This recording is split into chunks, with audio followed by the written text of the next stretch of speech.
이 세상 사람들이 공공함을 겪고 있고 어려움을 겪고 있는 데에는 두 가지가 있습니다. 첫 번째는 잡신들의 그러한 장난질, 영가들의 문제로서 고통을 받는 경우가 있고, 두 번째는 자기가 지은 업보를 받느라고 고통을 받는 경우가 있습니다.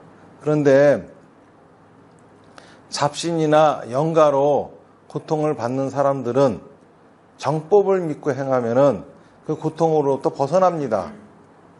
다시 말해서 영가 문제가 있어서 절에 찾아온다. 그래서 그들을 위해서 천도제를 한다.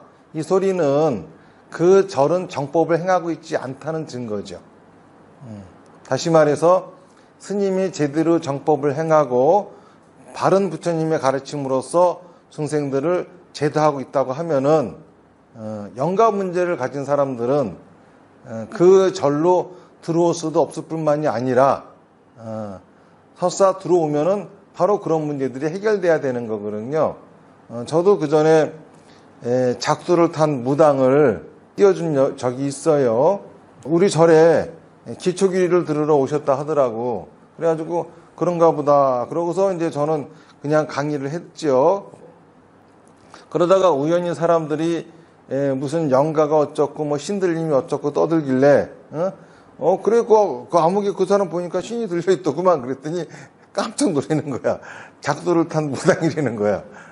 자기도 그런 거 하고 싶지 않다고 해가지고 그럼 뭐 열심히 여기 다니면서 바르게 내가 가르쳐주는 대로 실천하고 법문 잘 듣고 하라고 그랬더니 다 떨어져서 없어져 버렸어요. 그러니까는 정법을 믿고 행하는 곳에는 그러한 잡신들이 감이 올 수가 없어요. 그리고 영가 문제로 시달리는 경우가 전혀 없지요. 그렇기 때문에 오로지 자기가 지은 악업보로 인해서 받는 고통, 이런 것들에 대해서 우리가 제도하고 하면 되는 일입니다. 그러면은 왜 정법을 행하는 절에 오면은 그런 문제가 다 해결되느냐 하면은 절에는 신중이 있어요. 신중이 뭐냐 하면은 육도윤회라고 하는 거는 천상, 인간, 수라, 축생, 악이, 지옥이잖아요. 그런데 천상은 신들의 세계예요. 그런데 육도윤회의 중생들 중에 불교를 믿을 수 있는 중생은 천상의 신과 인간밖에 없습니다. 그런데 불교의 목적은 성불이잖아요. 부처가 되는 건데 그 중에서도 부처가 될 수 있는 존재는 인간밖에 없어요. 신은 부처가 되지를 못하죠. 그런데 불교를 믿는 신들도 당연히 부처가 되고 싶겠죠. 불교의 목적이 성불하는 거니까는. 그런데 신인 채로는 부처가 될 수가 없으니까는 그 신들은 다음에 인간으로 태어나기를 발언하죠. 그런데 인간으로 태어나려면은 정법을 믿고 행하는 사람들을 보호하고 지켜주는 그러한 공덕을 쌓아야지만이 그 공덕으로 인해서 다음 생에 인간으로 태어나 정법을 만나가지고 부처가 될 수 있는 길이 열리는 겁니다. 그들이 신중이죠. 그러니까 불교를 믿는 신들, 그들이 신중입니다. 신중들은 정법을 믿고 따르는 이들을 항상 보호해주게 되어 있어요. 그러니까는 신중들이 보호하고 있기 때문에 그 근처로는 아무도 못 오는 거죠. 불교의 신중 중에서도 아주 그 대표적인 신중이 한 세 분 계십니다. 범천, 자재천, 금강역사예요. 범천이라고 하면 이 우주를 창조한 신이에요. 자재천이라고 하면은 이 우주를 유지시키는 신입니다. 금강역사는 이 우주를 파괴하는 신이에요. 그러니까는 불교의 신중 중에는 이 우주를 창조하고 유지하고 파괴하는 모든 신이 다 들어 있습니다.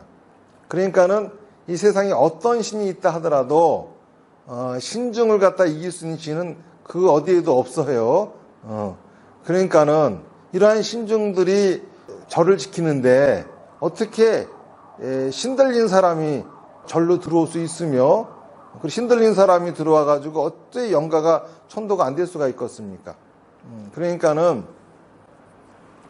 정법을 행하는 절에서는 따로 영가천도를 한다라고 하는 말이 성립이 안 돼요. 정법을 행하는 스님이 영가천도 한다라고 하는 거는 웃기는 소리입니다. 그 스님이 정법을 행하고 있지 않다는 소리예요. 그러면 정법이라고 하는 거는 뭐냐? 이거는 정법 염처경이라고 하는 경전에서 자세하게 정법이 뭔지를 얘기하고 있죠. 정법 염처경에는 8열 지옥에 대해서 설해져 있습니다. 8열 지옥 중에서 규환지옥이 정법을 믿지 않는 사람들이 가는 지옥이에요.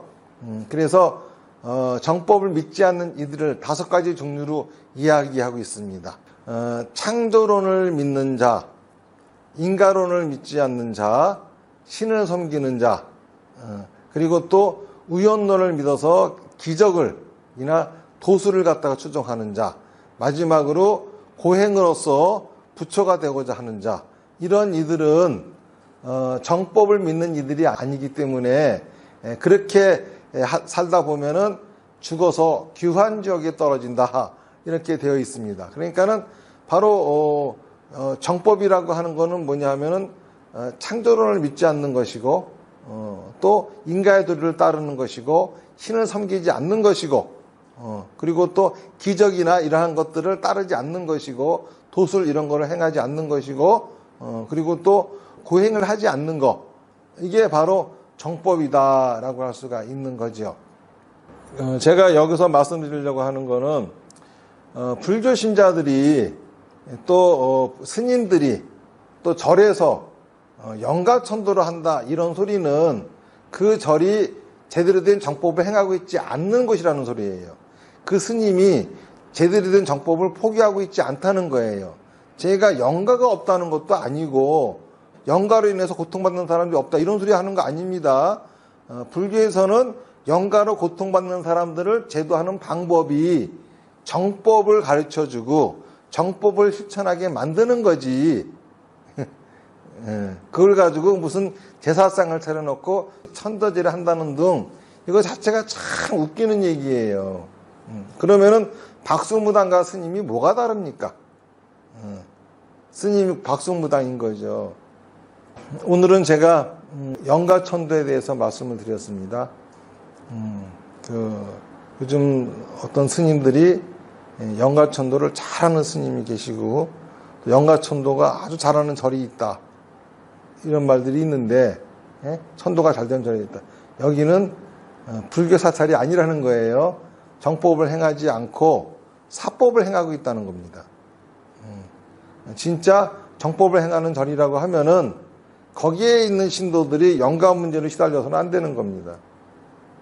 그리고 영가 문제로 시달리는 이들이 와도 바로 영가가 천도가 되어져 버려야 되는 게 이게 바로 정법을 행하는 곳이죠. 그러니까는 영가천도 하려고 용하다는 스님, 용하다는 절을 찾아다닐 것이 아니라 진짜 영가천도 하고 싶다고 하면은 정법을 행하는 절을 찾아서 정법의 가르침을 듣고 실천하려고 해야 되는 겁니다.